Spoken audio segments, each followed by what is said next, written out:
जय हिंद साथी, मैं ऋषभ दुबे स्वागत करता हूं एक बार फिर से आपके अपने इस YouTube चैनल ऋषभ दुबे ऋषु पर। फ्यूज चैप्टर हमने स्टार्ट किया है और फ्यूज चैप्टर में हमने पिछली क्लास में ये पढ़ा था कि जो फ्यूज से बहने वाली जो करंट है वो किन किन बातों पर निर्भर करेगी। अब हम आगे की ओर चलते हैं और जो क्लासिफिकेशन ऑफ फ्यूज हमने पढ़ा था, रिवायरेबल और नॉन रिवायरेबल, उस जिसमें हमने एग्जाम्पल पढ़ा था kit kat fuse, cartridge fuse और HRC फ्यूज। उसमें हम पहला फ्यूज स्टार्ट कर रहे हैं, तो हेडिंग होगी किट कैट फ्यूज। हेडिंग होगी kit kat fuse. Kit kat fuse. आप बातों को सुन के नोट्स बनाइएगा। मैं आपको कुछ दिखाता हूं, जरा देखें। ये किट कैट फ्यूज है, आपने बहुत बार देखा होगा अपने घर में भी या कहीं कहीं पे भी। ये दो हिस्से से बना है। एक हिस्से को हम कहते हैं किट और दूसरे को कहते हैं कैट। सुनेंगे, ये वाला जो हिस्सा है जो परमानेंट रूप से बोर्ड में फिक्स होता है, इस हिस्से को हम किट कहते हैं, और जो हिस्सा इसमें हम लगा पाते हैं और निकाल पाते हैं उसको हम कैट कहते हैं। इसका मतलब किट कैट फ्यूज दो भागों से मिलकर बना है। एक भाग को हम कहते हैं किट और एक भाग को हम कहते हैं कैट। कह रहे हैं यह दोनों हिस्से, इन दोनों हिस्सों का जो बाहरी भाग है वो या तो पोर्सलिन का बना होगा या प्लास्टिक का बना होगा। जैसे यहाँ जो दिखाया गया है ये पोर्सलिन है, चीनी मिट्टी है। तो कहते हैं कि अगर कोई हाई करंट सहने वाला फ्यूज होगा तो उसकी जो बॉडी बनाई जाएगी वो पोर्सलिन की बनाई जाएगी। लेकिन अगर कोई लो वोल्टेज लो करंट वाला फ्यूज होगा उसकी बॉडी जो होगी वो प्लास्टिक की होगी। तो हम कह रहे हैं किट कैट फ्यूज एक रिवायरेबल फ्यूज का प्रकार है। यह दो भागों से मिलकर बना है। एक भाग को हम कहते हैं किट जो हमेशा फिक्स होगा, एक भाग को हम कहते हैं कैट जो मूवेबल होगा, उसको हम लगा पाते हैं और निकाल पाते हैं। कह रहे हैं इसी कैट वाले हिस्से में मेटल के क्या बने हैं, कॉन्टेक्ट बने हैं, और इन्हीं कॉन्टेक्ट के बीच में फ्यूज वायर क्या होगा, कसा होगा। इसी कैट वाले हिस्से में फ्यूज वायर क्या होगा, कसा होगा। अच्छा, वर्किंग कैसी है? जब करंट एक सामान्य लिमिट में होगी, जैसे फ्यूज वायर जो है वो यहाँ कसा है। हमने फ्यूज वायर जो रेटिंग बनाया है वो 10 एम्पियर का बनाया है, यानी यह फ्यूज 10 एम्पियर की रेटिंग तक करंट सह सकता है। लेकिन जैसे ही करंट 10 एम्पियर से ऊपर होगी, एक निश्चित सीमा से ज़्यादा होगी, जो भी करंट यहाँ फ्यूज वायर जो लगा होगा जब उससे बहेगी तो हीट बनेगी H = I²RT, और इतनी ज़्यादा हीट बनेगी कि यह फ्यूज वायर पिघल कर क्या हो जाएगा, नष्ट हो जाएगा। तो ये वाला जो फ्यूज है, इस फ्यूज को हम क्या कहते हैं, किट कैट फ्यूज, और यह एक प्रकार का रिवायरेबल फ्यूज है। यहाँ पर जो भी बॉडी दिखाई गई है ये किसकी बनी है, पोर्सलिन की। यह किसकी बन सकती है भी, प्लास्टिक की भी बन सकती है।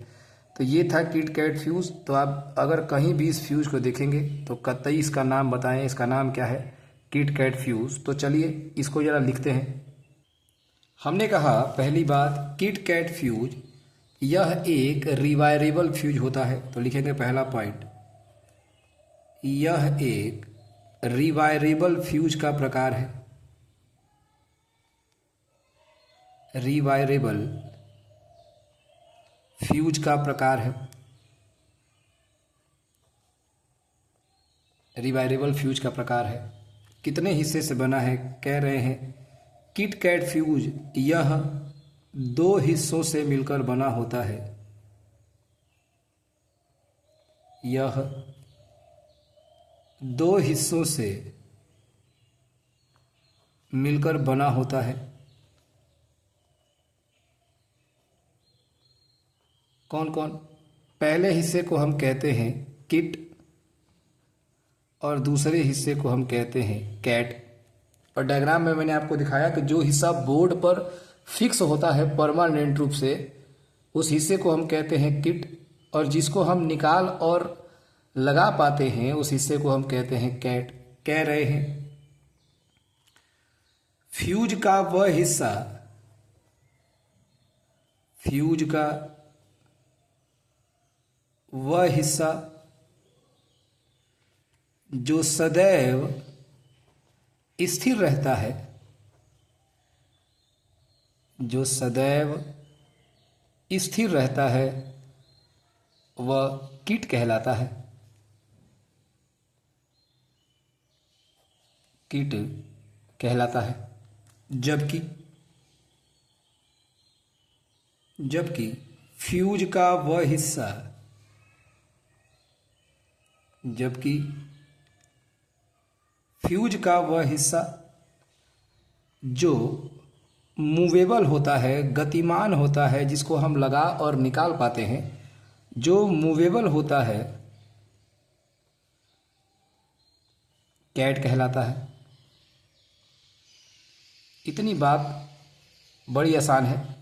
अच्छा, कह रहे हैं कि अच्छा, अपने बॉडी की बात की कि जो जिस चीज़ को हम पकड़ के निकाल पा रहे हैं और लगा पा रहे हैं, उसकी बॉडी किस चीज़ की है? तो बॉडी किसी इंसुलेटिंग मटेरियल की बनाएंगे, पोर्सलिन अथवा प्लास्टिक का बनाएंगे। कह रहे हैं किट कैट फ्यूज का बॉडी, किट कैट फ्यूज की बॉडी या बाहरी आवरण, बाहरी आवरण कुचालक पदार्थ, कुचालक पदार्थ जैसे पोर्सलिन अथवा पोर्सलिन या प्लास्टिक का बनाते हैं, प्लास्टिक का बना होता है, बना होता है, जिसके अंदरूनी हिस्से में आपने देखा किट कैट फ्यूज के अंदरूनी हिस्से में क्या बने हैं? मेटल के क्या बने हैं? कॉन्टेक्ट बने हैं। वही मैं लिख रहा हूं कि जिसके आंतरिक हिस्से में, जिसके आंतरिक हिस्से में मेटल के कॉन्टेक्ट बने होते हैं, मेटल के कॉन्टेक्ट बने होते हैं।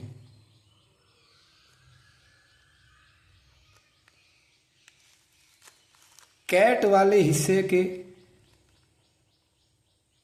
कैट वाले हिस्से में बने मेटल कांटेक्ट के बीच ही, मेटल कांटेक्ट के बीच ही फ्यूज वायर लगा होता है, फ्यूज वायर लगा होता है, जिसके एक बार पिघलकर नष्ट हो जाने पर भी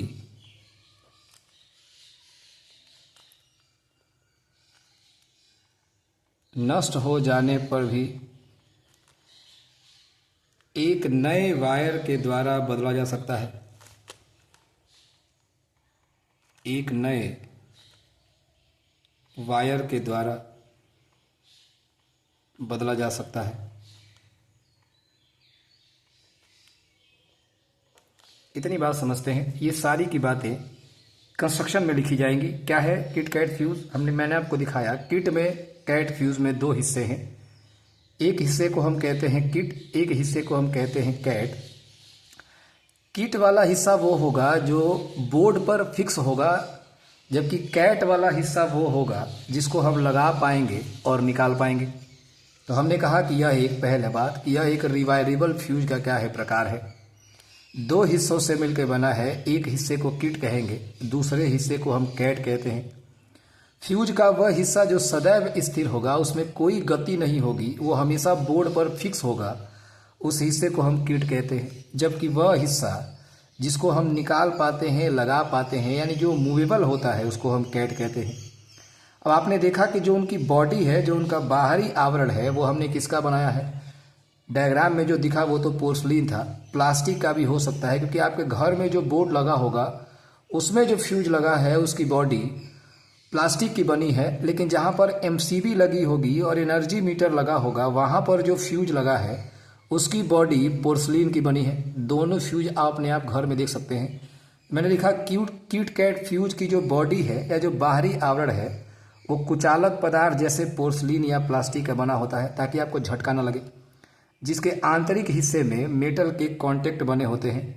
कैट वाले हिस्से में बने मेटल कॉन्टेक्ट के बीच ही फ्यूज वायर क्या होता है, लगा होता है, जिसके एक बार अगर वो फ्यूज वायर पिघल भी जाएगा तो हमको उसको फेंकना नहीं है फ्यूज को, हम एक नया तार वहाँ जोड़ करके और उसको हम बार बार प्रयोग कर सकते हैं। तो ये था किट कैट फ्यूज की संरचना। वर्किंग फ्यूज की एक समान है कि जब सामान्य अवस्था होती है और करंट का मान एक निश्चित मान से कम होता है, फ्यूज वायर सफलतापूर्वक कार्य करता है। लेकिन जैसे ही करंट का मान एक निश्चित सीमा से अधिक होगा, उस करंट के वजह से हीट जो H बराबर I² RT होगी वो बहुत तगड़ी बनेगी और फलस्वरूप जो फ्यूज वायर है वो पिघलकर नष्ट हो जाएगा। तो यही सिंपल सी कहानी है फ्यूज की वर्किंग। बड़ी मैं आपको बोल देता हूँ, आप सुन के लिखिएगा कि जब सामान्य अवस्था होती है और करंट का मान ठीक ठाक होता है तो उस दौरान फ्यूज सफलतापूर्वक कार्य करता है। लेकिन जैसे ही एबनॉर्मल की स्थिति आती है, जैसे ही असामान्य अवस्था आती है, करंट कोई फॉल्ट होता है और करंट का मान एक निश्चित सीमा से जब अधिक होता है तो फ्यूज वायर में ज़्यादा हीट पैदा होती है और फलस्वरूप वो पिघल कर नष्ट हो जाता है। तो ये कहानी थी किट कैट फ्यूज़ की। एक मैंने जितना हो सका है उतना आपको बताने का प्रयास किया है। फिर भी अगर नहीं समझ आया हो तो वीडियो को 1-2 बार देखें, फिर भी न समझ आए तो ज़रूर बताइएगा। ख्याल रखें। धन्यवाद।